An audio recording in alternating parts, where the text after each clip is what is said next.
네, 주님이 함께 하심으로 오늘도 참 좋은 날입니다.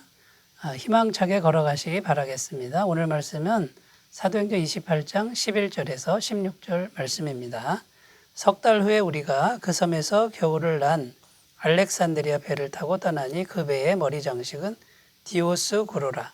수라구사에 대고 사흘을 있다가 거기서 둘러가서 레기온에 이르러 하루를 지낸 후 남풍이 일어나므로 이튿날 보디올에 이르러 거기서 형제들을 만나 그들의 청함을 받아 이레를 함께 머무니라. 그래서 우리는 이와 같이 로마로 가니라. 그곳 형제들이 우리 소식을 듣고 아피오 광장과 트레이스 타베르네까지 맞으러 오니 바울이 그들을 보고 하나님께 감사하고 담대한 마음을 얻으니라. 우리가 로마에 들어가니 바울에게는 자기를 지키는 한 군인과 함께 따로 있게 허락하더라. 아멘.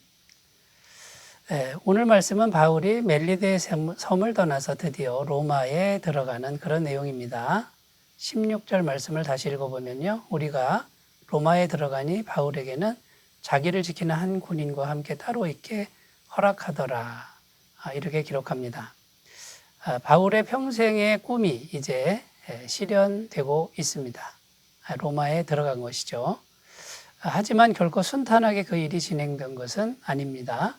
로마까지 가는데 참으로 많은 일들이 있었습니다. 예루살렘에서는 유대인들에게 구타를 당하여 죽을 뻔했고요.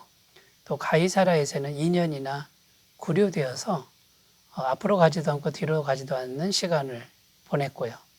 배를 타고 오다가 유라굴로 광풍을 만나 죽을 뻔했죠. 또 흑암 속에 있었고요. 멜리데 섬에서는 독사에게 물리기도 했습니다. 참 파란만장한 그런 과정을 거쳐서 로마까지 이제 드디어 이르렀습니다.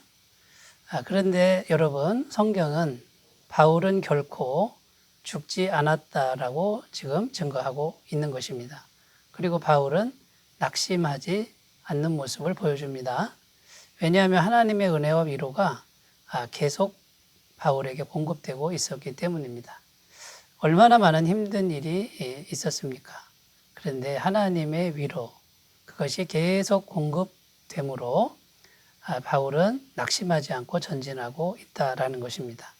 그래서 오늘 말씀은 구체적으로 바울에게 어떤 위로가 계속 공급되고 있었는지 우리가 찾아보고요. 바울을 위로하신 하나님, 오늘날 하나님을 바라는 우리에게도 동일한 위로를 주실 것을 믿고 힘을 얻는 그런 시간이 되었으면 좋겠습니다. 첫 번째는 가는 곳마다 영혼을 구원하게 하시는 위로입니다. 가는 곳마다 영혼 구원의 열매를 주셨다라는 것이죠. 11절 말씀 다시 읽습니다. 석 달 후에 우리가 그 섬에서 겨울을 난 알렉산드리아 배를 타고 떠나니 그 배의 머리 장식은 디오스 구로라. 지금 멜리데 섬을 석 달 만에 떠났다고 말씀합니다. 그런데 여러분, 바울이 왜 멜리데 섬을 간 것이죠? 바울의 계획 속에 멜리데 섬은 없었습니다. 유라굴로 광풍을 만나서 정처 없이 더 내려가다 보니 그곳에 도달한 것뿐입니다. 그런데 그 섬에서 무슨 일이 있었습니까? 그 섬에서 수많은 사람들이 구원을 받는 일이 일어났다는 것입니다. 독사에 물렸어도 바울은 죽지 않습니다. 수많은 병자들을 안수기도로 치유해 주는 그런 능력의 통로로 쓰임 받습니다. 그러니까 유라굴로 광풍을 만난 것은 바울의 계획이 아니고 하나님의 계획이었다라는 것입니다. 그리고 멜리데 섬 전체를 복음화시키고 구원받게 하는 것이 하나님의 뜻이었다라는 것이죠. 그리고 바울과 함께 배에 탄 276명의 영혼들에게 복음이 전파되게 하는 것이 이것이 하나님의 계획이었다라는 것입니다. 여러분, 이렇게 수많은 사람들에게 복음이 전파되고 치료가 일어나고 영혼 구원의 역사가 일어나게 하신 이것이 복음 전도자에게는 가장 큰 위로가 된다라는 것입니다. 여러분, 복음 전도자에게 이 영혼 구원의 열매만큼 큰 기쁨이 또 있겠습니까? 그런데 정말 파란만장한 그런 과정 속에서도 하나님은 계속해서 바울을 통해서 수많은 영혼들이 죽게 돌아오는 그런 열매를 주셨다라는 겁니다. 자, 그러면 우리가 굳게 믿어야 할 진리가 무엇이겠습니까? 유라굴로 광풍 그리고 칠흑 같은 어둠, 그것이 우리에게 역시 덮쳐올 수 있습니다. 그러나 바울을 지키신 하나님 우리를 지켜주신다라고 믿어야 될 줄로 믿습니다. 지나치게 낙심하거나 두려워하지 않는 믿음의 태도를 가져야 되겠죠. 고린도전서 10장 13절, 사람이 감당할 시험 밖에는 너희가 당한 것이 없나니 오직 하나님은 미쁘사 너희로 감당 못할 시험 당함을 허락하지 아니하시고 또 시험 당할 즈음에 또한 피할 길을 내사 너희로 능히 감당하게 하시느니라. 이렇게 하나님 우리에게 약속하고 있는 것입니다. 그러므로 우리가 복음을 전할 때, 복음 전도자로 살아갈 때 어려움은 있습니다. 고난이 있습니다. 그러나 반드시 우리를 통해서 풍성한 영혼권의 열매를 허락해 주심을 믿고 또 오늘도 앞으로 전진하시는 귀한 은혜가 있으시기 바라겠습니다.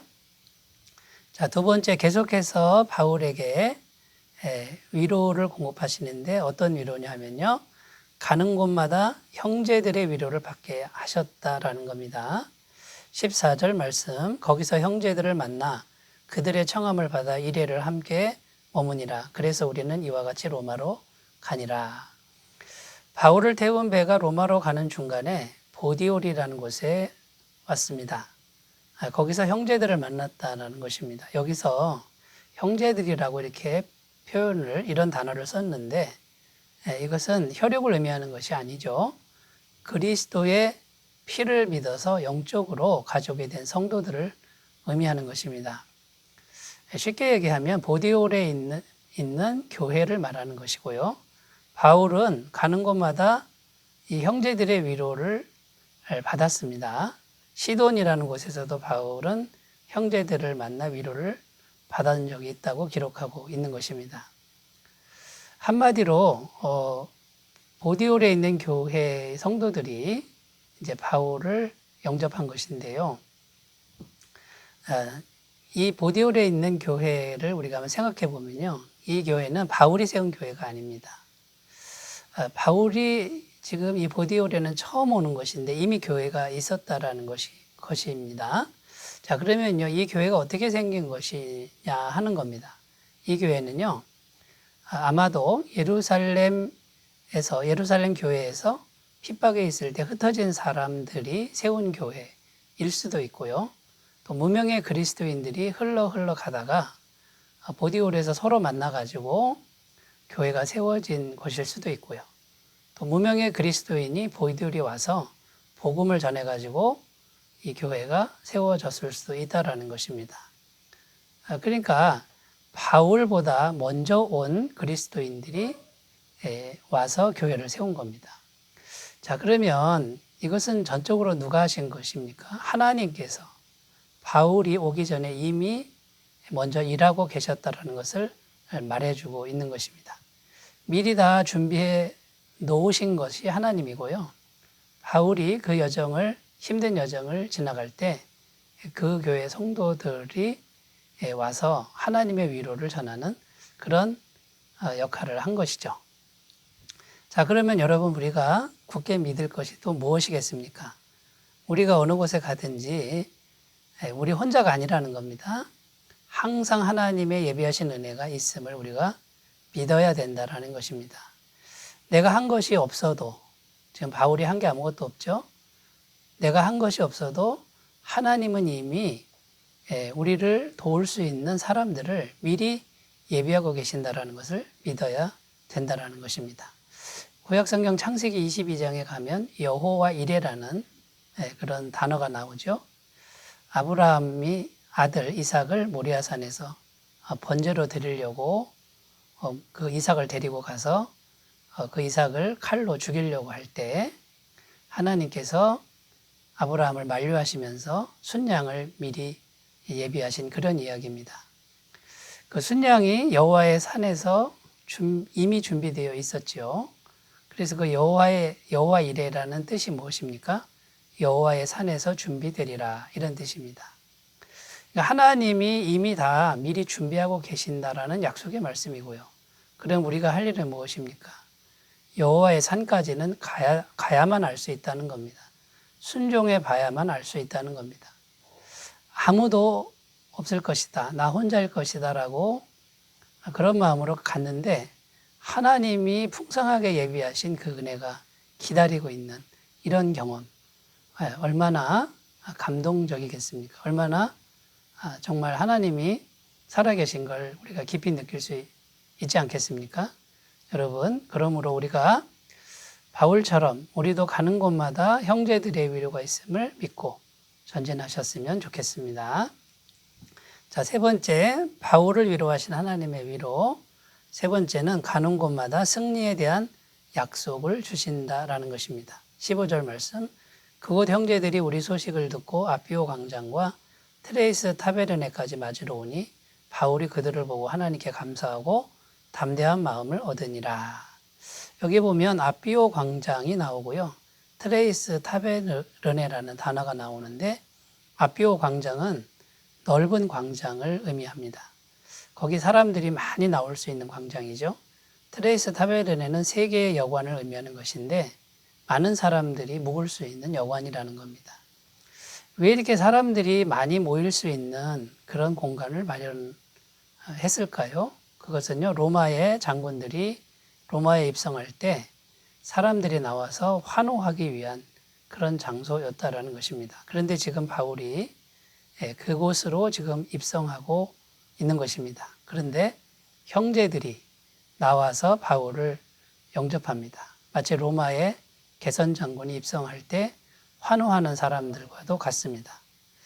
여러분, 로마시에서 그곳까지 무려 65km나 되는 아주 먼 거리인데 로마에 있는 성도들이 나와서 바울을 영접합니다. 무슨 뜻입니까?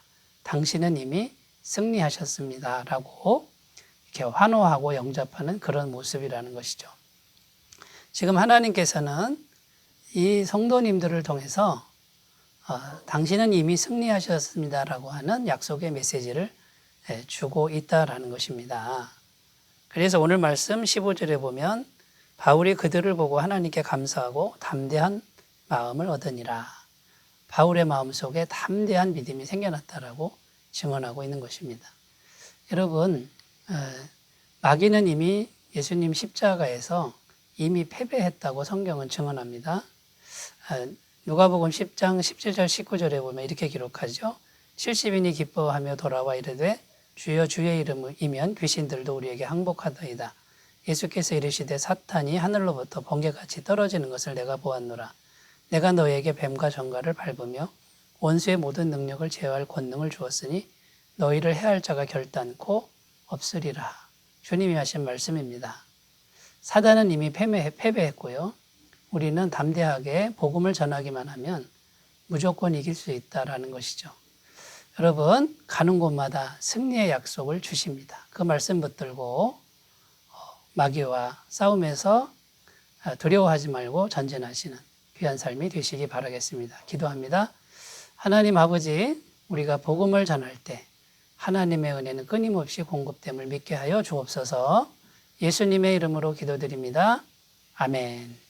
주님 은혜가 충만하시기 바라겠습니다. 감사합니다.